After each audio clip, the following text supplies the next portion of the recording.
tidak menggunakan angka ini. Nah, sekarang kita lihat huruf hijaiyah itu untuk tafsili, merinci.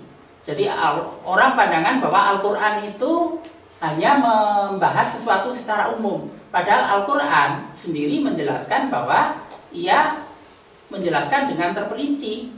Al-Quran itu dengan terperinci. Mana ya?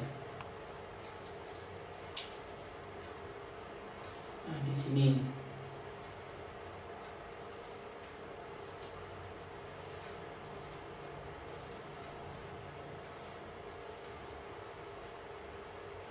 Ada ayat yang menjelaskan bahwa Al-Quran itu sangat terperinci.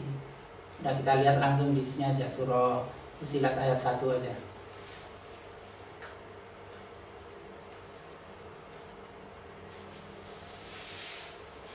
Surah Fussilat ayat 1 atau surah 11 ayat berapa? Kita mulai dari Fussilat ayat 1 aja. Untuk membantah bahwa Al-Quran itu ayat 3 ya, ayat 3. Kitabun fussilat ayatuhu, kitab yang dijelaskan ayat-ayatnya, yakni bacaan dalam bahasa Arab.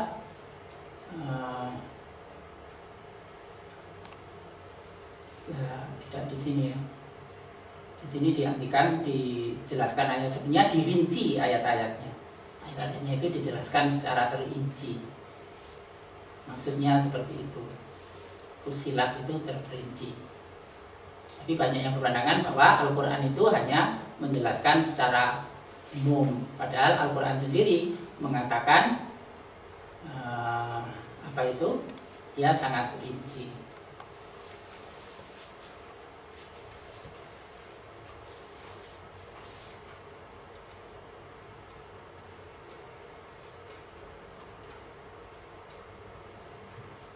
Di surah 11 itu ayat berapa ya?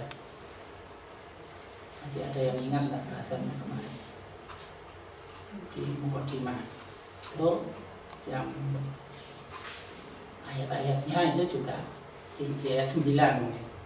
Jadi kita lihat surah 11 ayat 9.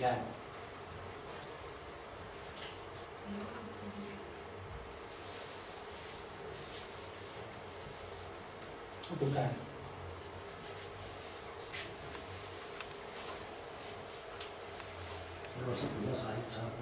Ayat 1 ya? Ya Fussilat di sini kan. Fussilat. Alif Lam Ra minasbah kitab, yang ayat-ayatnya disusun secara rapi dan dijelaskan secara terperinci. Dijelaskan secara terperinci, Fussilat. Jadi Al-Qur'an itu sangat rinci. Rinciannya itu di mana? Tidak didapat dari kalimat-kalimat jumlah mufidah semacam ini. Bisa sangat rinci penjelasannya, itu nanti kalau dikaji dengan tafsili, merinci makna timbaan huruf angkanya, baru terlihat rincian Quran. Karena satu huruf itu bisa menguraikan berlembar-lembar penjelasan, hanya dari satu huruf.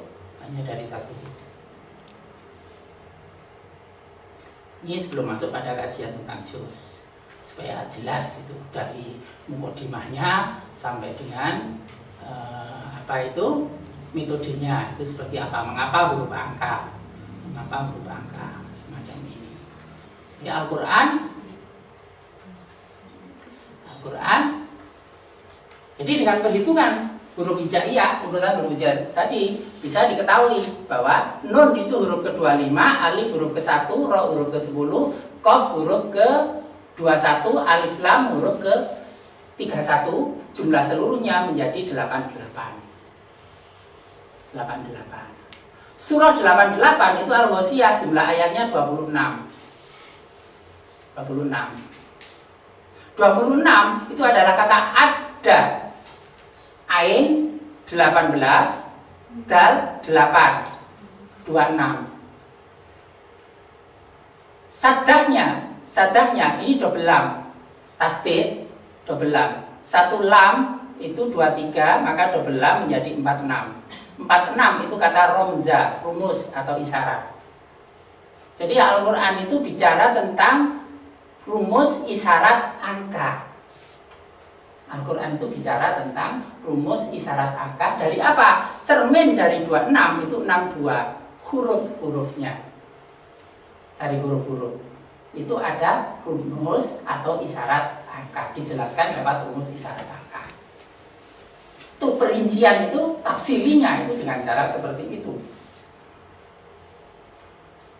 Huruf itu bentuk jamak dari harfun, yang dalam bahasa hadis tadi menggunakan akhruf. Kalau akhruf 37 ada, tidak bertentangan itu, antara bentuk model jamak dari huruf dengan akhruf. Kalau hadis Bukhari, Muslim maupun Ahmad tadi menggunakan sab'atu akhruf, 7 huruf. Ada penjelasannya. Kalau akhruf itu 37, dan 37 itu kata ismun. Kan itu wa'alama adamal asma'a.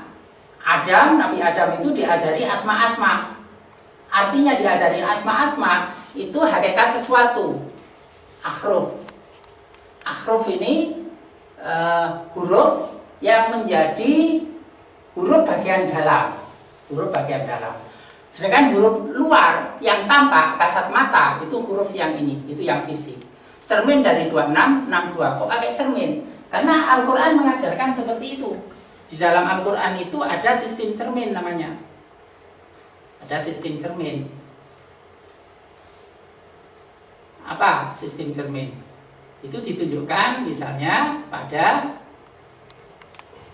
surah 13. Surah 13 itu jumlah ayatnya 43. Cerminnya adalah surah 31 yang jumlah ayatnya 34. Nah, ini sistem cermin namanya. Karena manusia ini juga hanya bayangan hakikat yang di sana. Kita itu hanya cermin. Jadi cermin dari 26 itu adalah 62. Sedangkan 62 itu adalah huruf. Jadi ada isyarat huruf. 8 dengan 8 kalau dipadat itu artinya ditambahkan itu menjadi 16. 16 itu kalau dilarikan ke huruf namanya huruf to. To itu simbol inti dasar, intisari atau inti dasar. Intisari dari segala sesuatu, inti dasar dari segala sesuatu. Kata ada, ini dari kata adada. Adada itu 34. 34 itu kalau dipadat menjadi 7. 7 itu sab'ah. 7 itu sab'ah. Sab'ah itu nilainya 64. 64 itu adalah 8 kali 8. Jadi 7 huruf itu ini. Ini 7 huruf. Nah, itu yang dijelaskan fusilat terperinci. Dijelaskan secara terperinci. Jadi rincian Al-Quran dirincikan itu lewat timbaan makna huruf dan angka. Itu baru ketemu rinciannya yang atau bentuk detailnya itu seperti apa. Nah, tapi ini semuanya sifatnya adalah keilmuan, bukan nyangkut syariah. Nah, ini nyangkut hikmah dari Al-Quran, timbaan keilmuannya.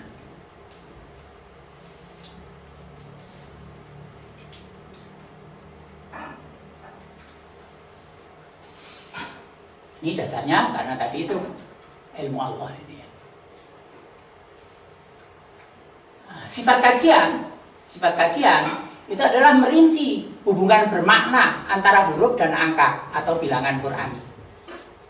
Sifat kajiannya seperti itu. Jadi yang terjadi pendekatan dan metodenya semacam itu supaya difahami. Dengan pensikapan ialah subhanaka la ilma lana illa ma 'allamtana innaka antal alimul hakim. Maksud engkau tidak ada yang kami ketahui selain dari apa yang telah engkau ajarkan kepada kami. Sesungguhnya engkau lah yang maha mengetahui lagi maha bijaksana. Jadi andalannya itu adalah menunggu penjelasan dari Allah. Karena Allah itu alamal insana malam yaklam. Allah berjanji untuk mengajari apa yang tidak manusia ketahui, yang tidak manusia ketahui. Alamal insana malam yaklam. Allah itu mengajari apa yang tidak manusia ketahui. Dia alamahul bayan, alamal Quran. Dia mengajarkan Quran dan alamahul bayan dan mengajarkan penjelasannya. Dengan di mukadimah yang lalu sudah kita bahas, untuk memperoleh pengajaran itu ya jalannya, thoriqohnya sudah jelas, berawal dari takwa dan keimanan, lalu mendapat buah keilmuan, dan buahnya keilmuannya itu benar, harus ditampung oleh wadah hati yang benar, yang bersih. Sebab ilmunya benar diolah oleh wadah yang kotor, nanti ketika diolah keluarnya jadi kotor. Dan itu yang selalu dijaga itu adalah hati sebagai tempat mengolah. Nah, dengan merendahkan diri, tadarruknya, khufyahnya di hadapan Allah, dan senantiasa doa, wa qur rabbi zidni ilma. Karena itu kalau dalam sholat, salah satu doa itu kan minta rezeki. Dalam hati itu lebih baik diarahkan pada rabbi zidni ilma, karena itu lebih berharga daripada harta. Kalau kata Ali bin Abi Thalib, kalau harta maka kamu harus menjaganya, tapi kalau ilmu kamu akan dijaga oleh ilmu.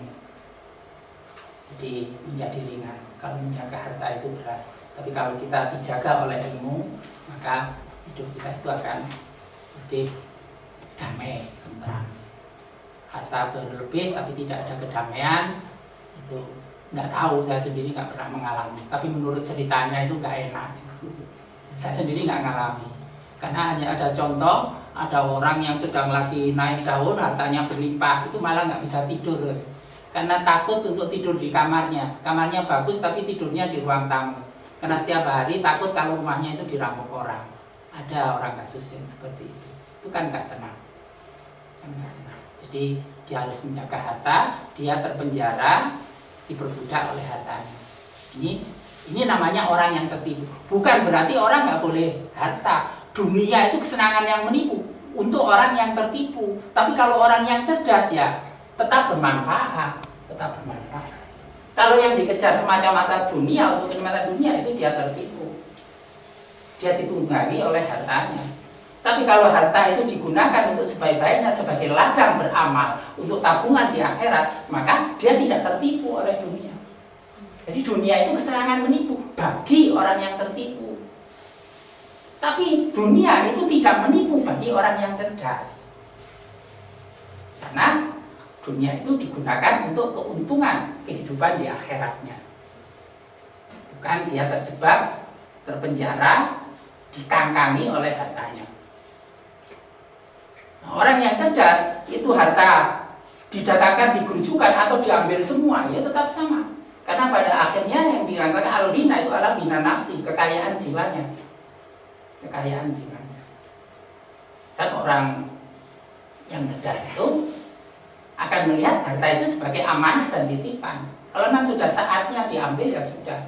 Seperti tukang parkir itu dititip mobil ya dijaga. Tapi terus yang punya terus masuk muring-muring. Oh jadi Joko itu jangan ini kan ya nggak boleh. Mungkin hanya titip parkir aja. Nah, dari Allah itu titipan, suatu waktu juga akan nyampe, juga keluarga, anak dan sebagainya itu hanya titipan. Karena apa? Ketika putra Pak Nasir itu masih remaja, itu meninggal karena tenggelam di kolam. Dari berbanyak remaja, baru berangkat remaja, tenggelam di kolam, tentu kan sangat sedih orang tua. Nasihat Haji Agus Salim sederhana saja. Bersyukurlah engkau bahwa Allah telah mengambil anakmu pada saat engkau masih membanggakannya. Bersyukurlah, Allah telah mengambil amanatnya, titipannya pada saat engkau masih membanggakannya. Karena dia masih bangga, anaknya masih baik, ternyata dipanggil oleh Allah meninggal. Coba misalnya dipanggil dalam keadaan buruk, tentu akan ada penyesalan yang dalam. Tidak banyak nasihat yang kuberikan. Berbanggalah engkau, bersyukurlah engkau, Allah mengambilnya kembali pada saat engkau masih membanggakannya. Maka itu tidak menjadi kesedihan untukmu. Maka Rabbi zidni ilman, kalau di sini dianjurkan, kalau warzuqni, doa di antara dua sujud itu diarahkan pada keilmuan. Dengan ilmu itu bisa mengumpulkan harta. Kalau harta tanpa ilmu bisa cepat lenyap.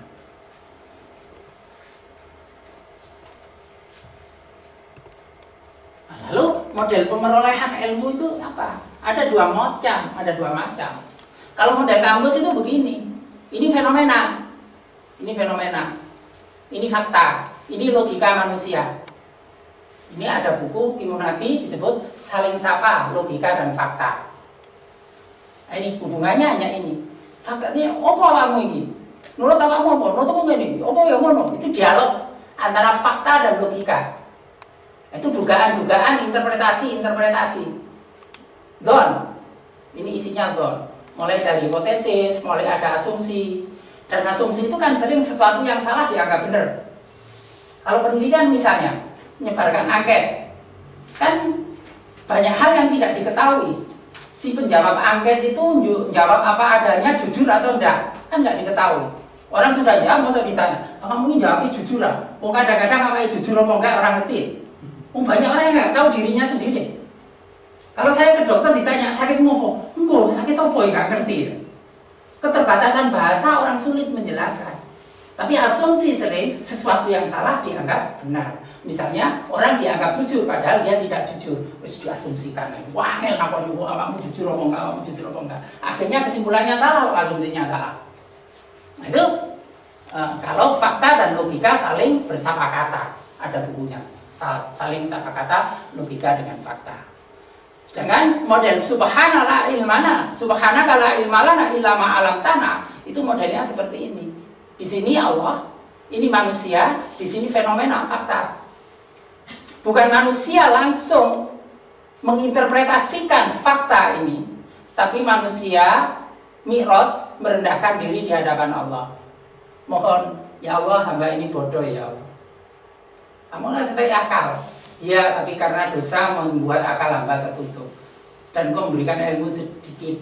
Dan kau berjanji bahwa akan mengajarkan pada manusia apa yang tidak diketahui oleh manusia.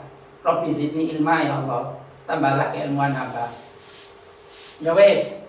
Lalu Allah memerintahkan pada fakta ini. Wes fakta. Allah mengatakan wa antaqa kulla syai'in. Allah menyediakan segala sesuatu itu berbicara. Wes ngomong dhewe nang hambaku iki. Awakmu iku apa sakbenere? Nah, ini dia ngomong. Karena itu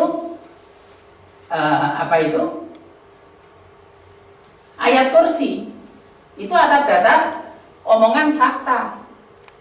Di satu pihak ini adalah iblis saat itu. Jadi iblis yang ngaku, karena iblis diperintah oleh Allah. Setelah ini nangkap, ya dilepaskan ya Allah, tak lepas mau temenan. Tapi dia harus menunjukkan rahasianya. Nah, Allah merintahkan, wis dudono saiki rahasiamu nang angkatku. Bahwa dia akan terbakar kalau terkena ayat kursi.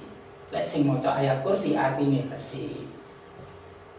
Tenaganya menjadi besar. Ojo sambat. Tok wacana ayat kursi gak mempan-mempan ya. Malah nantang. Wis ojo ayat kursi sak meja-mejane kok rene. Orang nak kan izin ya digitukan. Ya sing maca ayat kursi koyo apa? Enggak bener. Lah ayat ngeong sing ngeong iku kucing garong iku wedi temenan. Wah iku tikuse. Saiki malah kucing saiki cerita, di sana ada tikus besar, terus aku lari. katanya Min itu kan gitu. Ya nggak takut. Manusia ngeong-ngeong ngerti itu ngeongan kucing ya, tikusnya nggak takut. Nah, ini jadi modelnya seperti ini. Karena itu yang ditanamkan di sini itu bukan mencari ilmu.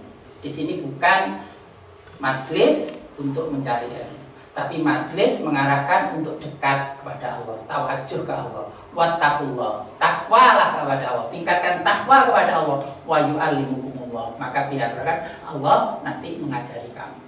Jadi yang didahulukan itu takwanya, yang diperbaiki itu akhlaknya. Mbok ilmu satu, mbok akhlakmu bejat itu orang nokutane. Keimanan dan akhlak itu yang diperbaiki. Akhlak apa yang sesama muslim musuhanmu? Ini kan antar organisasi ini orang sing rukun. Gimana bisa rukun antar organisasi, antar pribadi juga seperti itu. Kalau akhlaknya rusak, tidak ada artinya semuanya. Dan bahkan menghambat turunnya rahmat. menghadap gurunya. Karena itu pilihan. Karena rumusannya itu adalah pada rumus kun. Kun. Di kun itu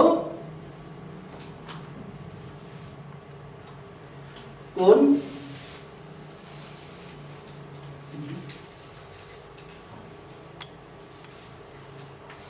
kun ini huruf kedua-dua. Terus nun ini huruf ke-25.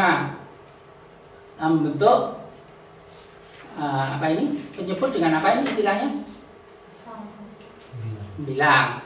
Nah, yang ini dipadat, maka menjadi rumus 22/7. Kun itu rumus 22/7. Hasil rumus 22/7 itu adalah nih 3,142 857 142 857 142 857 142 857 dan seterusnya tak terhingga. Ini dianggap nggak cocok oleh ahli matematik di kampus, lalu dibangun rumus-rumus V yang bermacam-macam, rumus V yang bermacam-macam. Karena ini untuk hitungan yang rinci itu nggak cocok, untuk pesawat luar angkasa nggak cocok, bisa terbakar. Yang nggak cocok itu bukan angka ini, tapi pikiranmu sih nggak cocok. Karena Anda gegabah dalam menggunakan angka. Ini angka rasional, ini irasional, suprarasional. Ini urusan fakta, empirik. Ini non-empirik, urusannya rohani. Jadi hubungannya ke Allah. Gegabahmu itu apa? Karena semua angka dipotong 2 di belakang koma. Padahal ini wilayah Allah. Bertanya kepada Allah, saya motongnya di mana ya Allah? Nggak sama setiap perhitungan itu. Ada yang dipotong mungkin di sini, dipotong di sini. Itu wilayah manusia merendahkan diri di hadapan Allah. Ini model keilmuan yang berdasarkan keimanan itu seperti itu. Tidak seperti ilmu sekuler, semua mengandalkan logika diri. Ini wilayah rohaniah. Wilayah rohaniah. Nah, ini 142 itu adalah kata bikuli syai'in, terhadap segala sesuatu. Segala sesuatu itu akhruf tadi. Segala sesuatu itu ismun tadi itu. Ismun. Itu nyangkut, didekati dengan kehidupan, nafsu, ini dal, ini kehidupan, nafsu, ini 57. Dengan kehidupan nafsu atau menghidupkan Quran. Itu pilihannya. Kalau Quran itu arahnya dekat dengan Allah, muhadasah berdialog dengan Allah. Kalau nafsu hanya fakta dan logika ini. Kehidupan nafsu itu ini. Karena itu ilmu itu berdasarkan kebutuhan, berdasarkan keinginan tahu manusia. Karena putus hubungannya hanya soal logika dan fakta. Sedangkan ilmu kehidupan Qurani itu sebagai buah dari keimanan. Sebagai buah dari keimanan. Utul ilma. Ilmu itu adalah pemberian Allah. Alladzina utul ilma. Jadi ilmu itu bukan hasil eksplorasi, bukan hasil kehebatan diri untuk mengembangkan, tetapi semua ilmu itu bagi orang yang beriman adalah pemberian. La ilma lana illa ma 'allamtana. Sikapnya seperti itu. Karena itu semakin banyak diberi, itu akan semakin tawadu, tunduk, semakin malu di hadapan Allah. Rasa malunya akan semakin besar di hadapan Allah. Karena amalnya nggak berapa, tapi gerojokan Allah itu sangat luar biasa.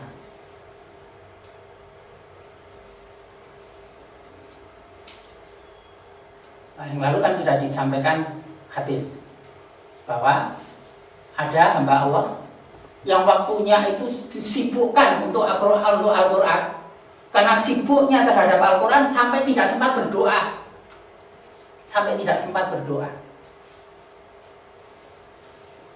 Orang ini lebih mulia daripada orang yang banyak berdoa. Dan Allah akan memberikan yang lebih utama daripada orang yang minta berdoa. Ya, alhamdulillah saya sebenarnya tidak mau, bukan untuk kebanggaan, untuk pameran, hanya untuk contoh aja. Tapi setelah ini dilupakan aja. Jadi dengan sibuk begini itu kadang-kadang kesempatan berdoa itu ya nggak banyak. Saya hanya mendengarkan doa. Salah satu doa itu di radio sambil nyetir mobil. Tapi pikirannya saya itu masih tetap pada huruf angka Quran saat itu. hanya di radio, kemudian mendengar radio dakwah gitu, radio dakwah. Nggak tahu itu, saya juga nggak jelas suaranya Hadromi atau penyiar yang lain, nggak tahu. Salah satu doa yang dibacakan itu yang maknanya ialah, ya Allah kembalikanlah Masjidil Aqsa, bebaskan Masjidil Aqsa dari jajahan Yahudi dan kembalikanlah kepada orang Islam dan berilah hamba kesempatan untuk sholat di sana. Doanya panjang, tapi pas bagian itu saya mendengar, langsung saya aminkan. Amin. 2 hari kemudian itu ada yang nawari saya, ayo Pak, umroh ngambil paketnya Masjidil Aqsa. Ya, alhamdulillah. Pokok aku gak bayar apa. Karena sebelumnya saya dulu ada yang ngajak umroh 1 bulan penuh di bulan Ramadan, itu saya juga gak bayar. Karena saya hanya punya uang Rp22. Jadi saya ke Makkah itu sanggup Rp22. Akhirnya yang 20.000 itu diminta orang yang aku orang Pakistan. Saya nggak punya real. Saya itu hanya punya rupiah dan itu hanya 20. Ya sudah 20.000 nggak apa-apa. Terus tak kayak 20.000 tak gombolnya meneh 2.000 kayak isi nesa. Jadi dengan 22.000 ya alhamdulillah diberi kesempatan umroh 1 bulan penuh Ramadan. Ini kemarin baru hanya mengaminkan saja, mengaminkan doanya orang untuk bisa sholat. Ternyata ada yang nawari untuk umroh, ngambil paket ke Masjidil Aqsa. Alhamdulillah. Nah itulah, gitu itu kadang malu terhadap kemurahan Allah semacam itu. Oke.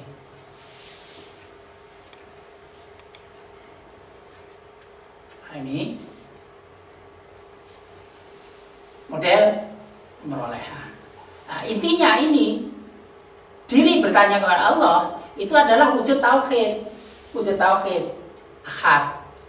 ahadiyah. Jadi wujud tauhidnya itu seperti itu. Jadi orang tauhid murni itu apapun dilarikan ke Allah. Karena la yu'minu ahadukum hatta yakunu hawahu tabaun lima jitubi. Tidak dikatakan orang itu beriman sehingga hawa nafsunya itu nurut pada Al-Quran. Jadi ini nurut nafsu atau nurut Al-Quran. Afara'aita, apakah kamu tahu? Apakah kamu tahu? Tentang siapa yang mengambil hawa nafsunya sebagai ilahnya? Itu ada di surah Al-Furqan, juga ada di surah Al-Jasiyah. Man ittakhadha ilahahu hawah. Orang yang mengambil hawa nafsunya sebagai ilah. Ada orang yang mengilahkan nafsunya karena ukuran kebenarannya itu adalah diri, bukan kebenaran menurut Quran. Ini wangel dikandani. Kandani model apa ya orang ini. Karena itu Abu Thalib walaupun sangat kagum terhadap ajaran, dia tetap memilih mati dalam keadaan kekafiran karena dia mengilahkan hawa nafsunya.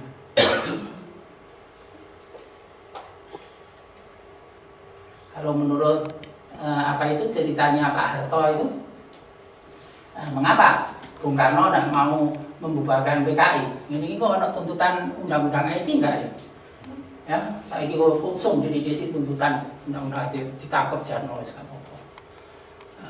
Orang di penjara asal hatinya nggak merasa di penjara nggak apa-apa. Orang dituduh jelek oleh orang sedunia asal nggak dituduh jelek oleh Allah lebih baik memilih itu. Dipenjarakan oleh manusia tapi jiwanya bebas itu nggak apa-apa. Kenapa tidak mau membubarkan PKI?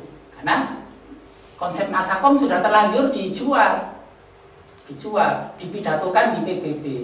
Nah, masa aku wis ngomongno menjual konsep Nasakom terus aku saiki ate mbubarno PKI. Ya nggak cocok. Ya, terus di mana muka? Dalam konsep kerajaan itu Pandito Ratu, kan ratu itu yang sudah keluar tidak boleh ditelan lagi ya. Ludah yang sudah keluar tidak boleh ditelan. Kata-kata yang sudah keluar itu tidak boleh dibatalkan. Masih salah ya wis bapak salah. Sabto Pandito Ratu itu kan begitu. Maka tidak mau. Justru yang dibubarkan itu Masumi, PII, kan seperti itu. Dengan bisikan-bisikan PKI. Akhirnya ya pembubarannya lewat Pak Harto itu ya Wallahu alam, itu termasuk bagian dari mengilahkan dirinya atau enggak, mengilahkan pikirannya kebenaran. Karena sudah saya sampaikan, tidak mungkin saya untuk membubarkan. Saya sudah dihormati karena agama nenek moyang. Masa aku mau menerima agama yang dibawa oleh ponakanku? Itu dalam pikiran Abu Thalib. Tapi Abu Thalib tetap membela secara keturunan darah terhadap ponakannya. Siapa yang ganggu berhadapan langsung dengan Abu Thalib. Nah, Abu Thalib termasuk orang yang dijamin untuk mendapat siksa yang paling ringan nanti di akhirat. Siksa yang paling ringan itu ialah ketika orang dirantai kakinya, kemudian di bawah telapak kaki itu diberi bara api neraka kira-kira sepucuk. Apa ini? Jempolan itu. Tapi bara di bawah kaki itu sudah cukup membuat otak mendidih.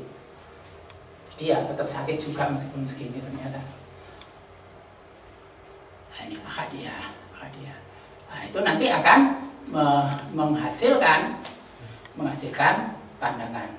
Karena 15 itu kan dari 20 itu fa itu pandangan. 2 titiknya itu 13 karena 13 itu adalah zat. Karena 13 itu adalah zat. Nah, dari tauhid itu melahirkan pandangan.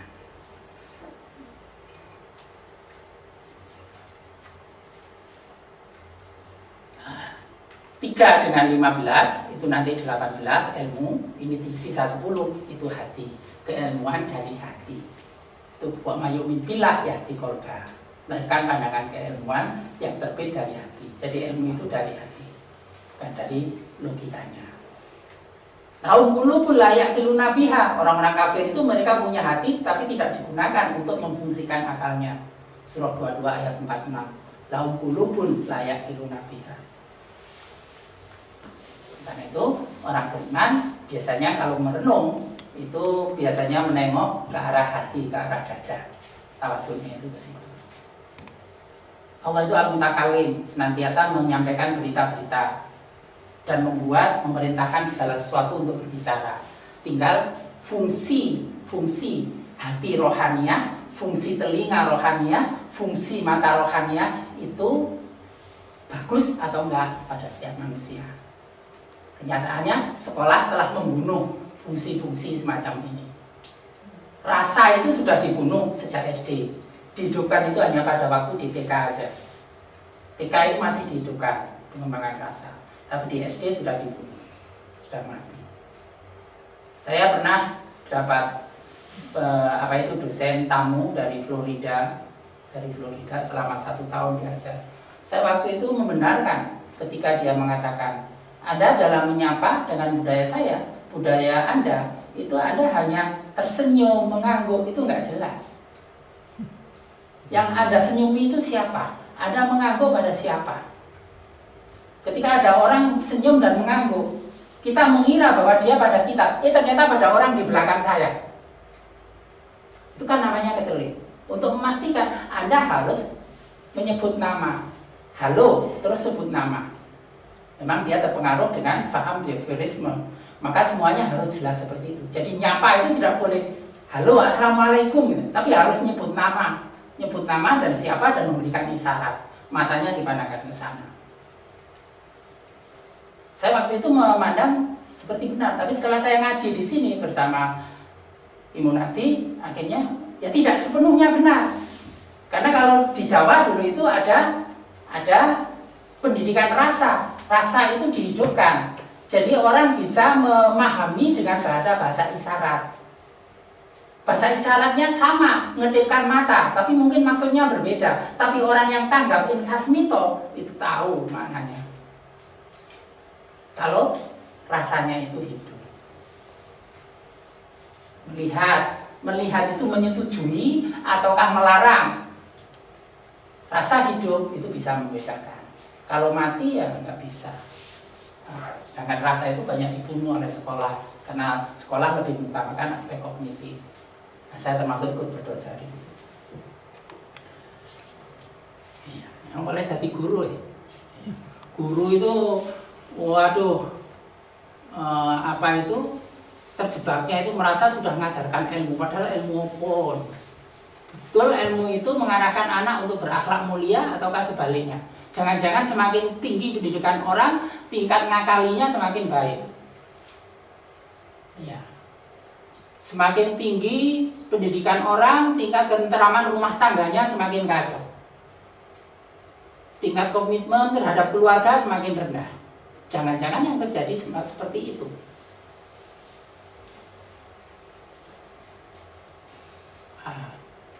Tapi ya itu, terjebak dengan dalil umum bahwa pahala ilmu itu nanti mengalir. Persoalannya itu ilmu apa? Kalau ilmu itu membawa dosa, makin tinggi sekolah, ibadahnya semakin kendor. Semakin S-nya semakin banyak, itu ngajinya semakin jarang. Sholatnya semakin cepet-cepet ya. Oleh sholatnya sekadung apa? Jangan-jangan seperti itu. Nah itu enggak, kadang nggak menjadi kesadaran. Oh, waktunya habis ya? 1:07 sudah. Oh ya sudah, sampai sini aja ya. Ada pertanyaan nggak? Saya tanya Pak. Ya. Segitiga. Ya. Itu tadi ada penjelasan bahwa kalau kita tidak bisa merasa bodoh itu mohon kepada Allah langsung pada titik 4 itu, dan titik itu tadi dijelaskan berkata, memberikan penjelasan. Ya. Itu. Terus apa bedanya dengan wa min yubillahi yati qalba? Ya. Barang siapa yang beriman diberi petunjuk lewat hatinya. Ya. Perbedaannya segitiga itu dengan petunjuk lewat hati itu seperti apa? Ya. Kedua-duanya masuk lewat hati. Hanya saja ada yang langsung, ada yang tidak langsung. Ya. Allah itu bisa membisikkan langsung pada hatinya orang sebagai satu ilham langsung. Bisa Allah memerintahkan pada sesuatu untuk ngomong pada hatinya orang. Itu langsung dan tidak langsung. Jadi kalau model Mi'raj itu atau model Nabi Musa ke Tursina, itu model dialog langsung. Model dialog langsung. Tapi bisa juga lewat sesuatu yang untuk diminta bicara. Tapi alam takabnya semuanya itu tetap hati. Alamnya tetap hati. Jadi bukan pada logikanya. Menangkapnya itu hati. Nanti bisa dihakimi, diolah dengan akal. Hati itu akan diikuti oleh roh yang bebas dan rasa yang bersih. Rasa yang gak mudah galau. Rasa kakean stres itu TV-ne itu jadi goyang-goyang terus akeh semute ngene. Jadi ya nggak jelas, itu sebagai sesuatu yang kotor, nanti kesimpulannya juga menjadi salah ketika diolah oleh akal. Nah, kalau sudah diolah, semuanya bersih, diolah secara tepat oleh akal, itu baru tugas nafsu untuk sebagai pelaksana. Tapi nafsunya sudah tertata dan tidak nyimpang karena sudah diikat oleh Quran. Karena hawau tabaan lima citubi, karena nafsunya itu sudah terikat oleh tali Quran. Yang lalu kan hadis asar dari Ibnu Mas'ud kan dikatakan Quran itu sebagai tali, harus mau untuk dijirit oleh tali Quran itu, nggak boleh keluar dari situ. Kalau keluar, ya itu dia akan keluar dari syariah yang dalam bahasa budaya itu saroan dari sarongan, dari sarung. Manusia itu harus mau diikat oleh sarung, diikat oleh syariat. Al-Quran itu sebagai syariatnya. Lah sarungnya dicepot yo. Ya apa ya.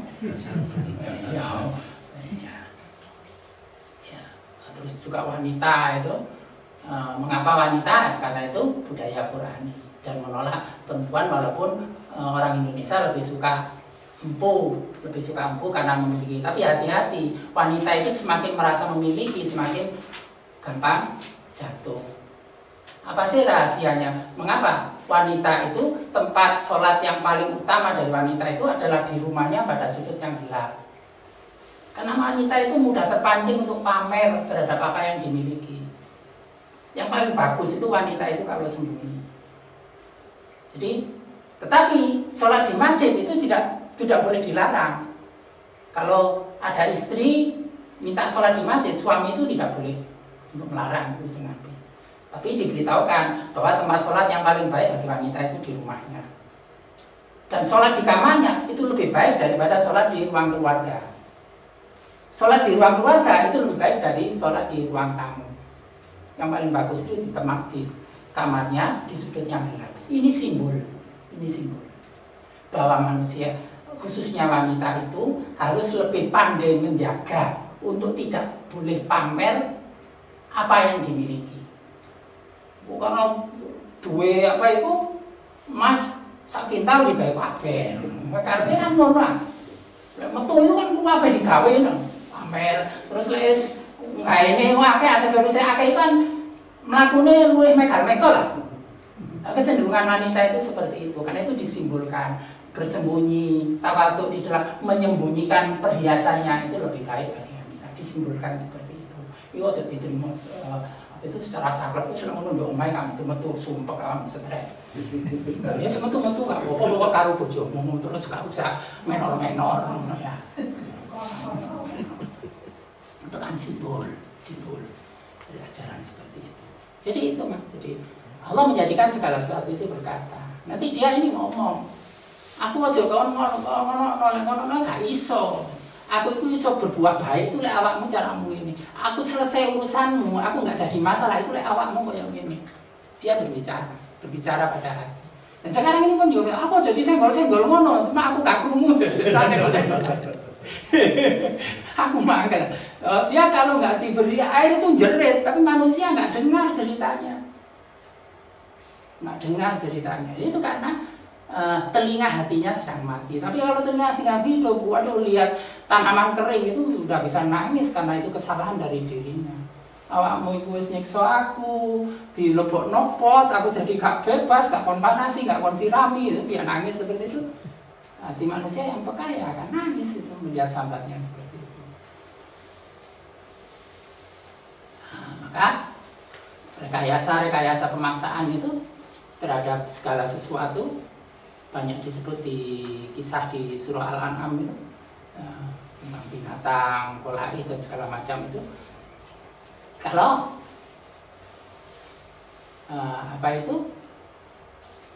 manusia sekiranya mendengar suara-suara binatang itu ya nggak tega, tapi karena dia nggak mendengar ya dia memaksa dengan logikanya bahwa harus seperti ini, membuat campuran-campuran seperti ini. Padahal di antara mereka itu ada yang menjerit, nggak terima, tapi nggak didengar oleh telinga hati manusia.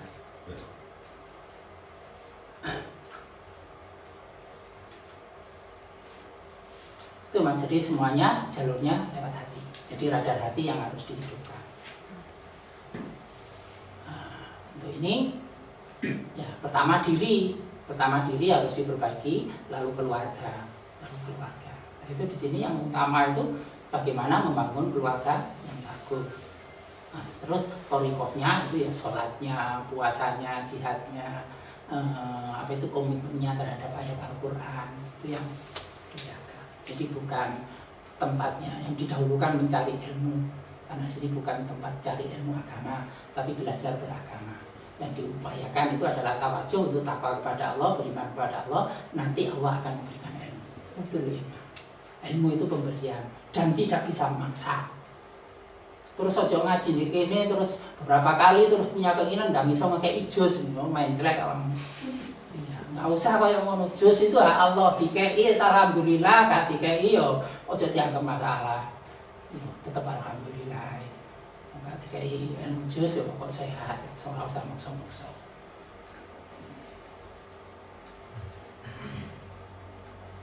Ada yang ngaji terus ingin segera itu ada, dan betul-betul mencret ini, terus untuk saya pikir dia kalau ada kegiatan itu akan menjadi reda. Wis tak pokon ngecet nang omah, tibae kertas bosok sing apik-apik digawahi. Mari ngono sandal dikekno wong, mari ngono nang aku njaluk sandal. Mencet boleh salah kepingin iso pakai ijuz. Jadi ngajinya itu tujuannya sudah beda.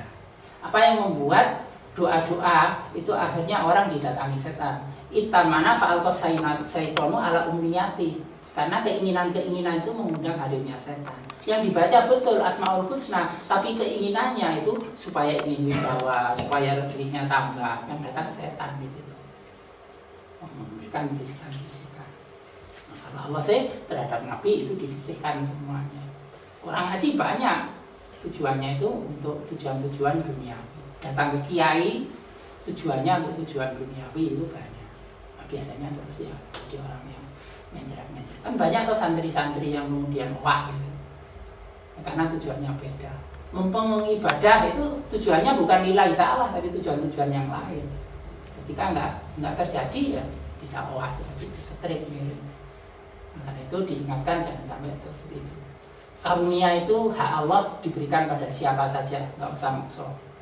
Diberi alhamdulillah, nggak ya apa-apa. Yang penting adalah bagaimana memperoleh kecintaan dari Allah. Itu jawaban saya. Sudah cukup? Ya, baik. Untuk hari ini kita akhiri bersama dengan hamdalah. Alhamdulillahirobbilalamin. Wallahu a'lam bishawab. Assalamualaikum warahmatullahi wabarakatuh. Ada yang mau tanya aja nggak ini?